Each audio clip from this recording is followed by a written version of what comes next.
Welcome back everyone to my channel. I already uploaded a video about the 2020 general election according to approval polls as it is of today, July the 1st. And now we're gonna fill the Senate map, looking forward to the 2018 midterm elections that will be held on November the 6th, according to approval polls. Here we have the current Senate makeup with 51 Republicans and 49 Democrats, including two independents caucusing with them, Angus King from Maine and Bernie Sanders from Vermont. Here we have the list of the 100 senators and the approval and disapproval rating.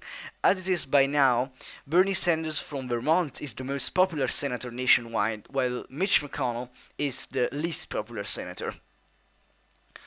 Here we have our list of the 100 senators and their approval and disapproval rating. This map will be filled using this data.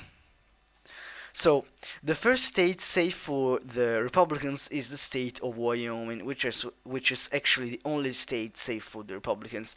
While safe for Democrats, we have Maine and Vermont, actually safe for the independent incumbents.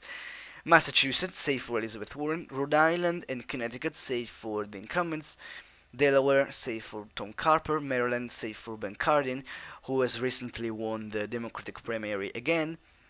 The state of New York is safe for Kristen Gillibrand. Minnesota, the normal election is safe for Amy Klobuchar. And the state of California is safe for the incumbent Dianne Feinstein. And the state of Washington is rated as safe for Maria Cantwell. Now let's move to the leaning and likely states.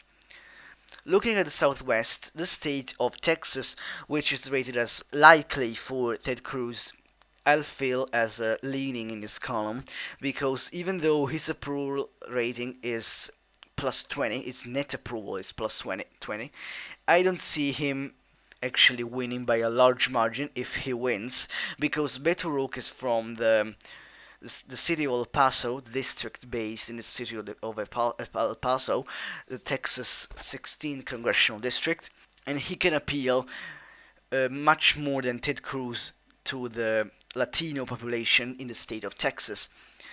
The state of New Mexico, on the other hand, is only leaning into Democratic column because Martin Hiring approval rating is only plus 2 by now, even though the state of New Mexico is much more democratic than the state of Arizona, which I feel is likely into the Democratic column because Arizona has Republican incumbent Jeff Flake that has minus 18 net approval rating. So I think this state will flip from the Republican column, will go to Kristen Sinema. The same I say about the state of Nevada, in which Dan Heller has a net approval rating of minus 3. So I see the state going slightly to Jackie Rosen, another US representative from the state of Nevada. Mitt Romney will likely win in the state of Utah. The 2012 Republican presidential nominee has a very high approval rating in the state of Utah, so he will win there. While Jon Tester will win likely in the very Republican state of Montana due to his high approval rating in that state. We can see that since the beginning of the year, Jon Tester saw his approval rising by 16 points, and Donald Trump's approval in the state of Montana is only 3 by now, so the state will go likely to him.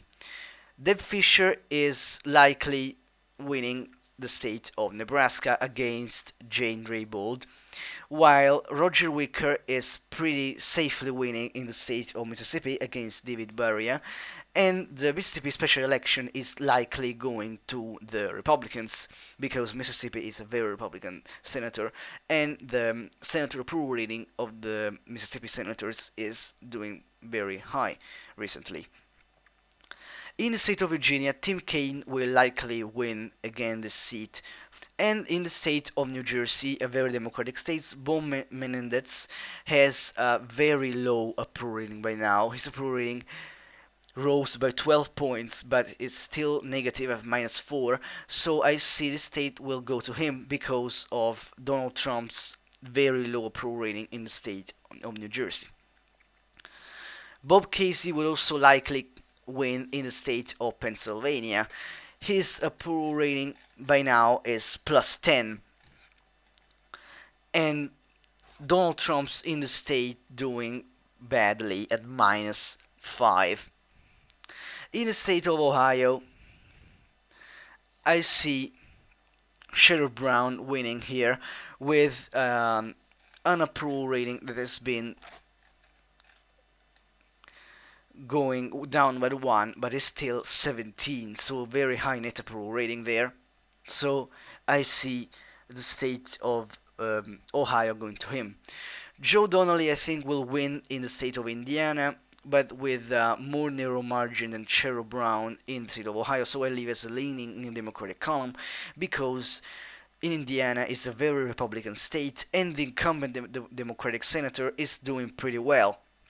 So I leave as a leaning. In the state of Wisconsin, a state that Donald Trump carried narrowly, I see Tammy Baldwin narrowly carry the state because of her low rating minus 1.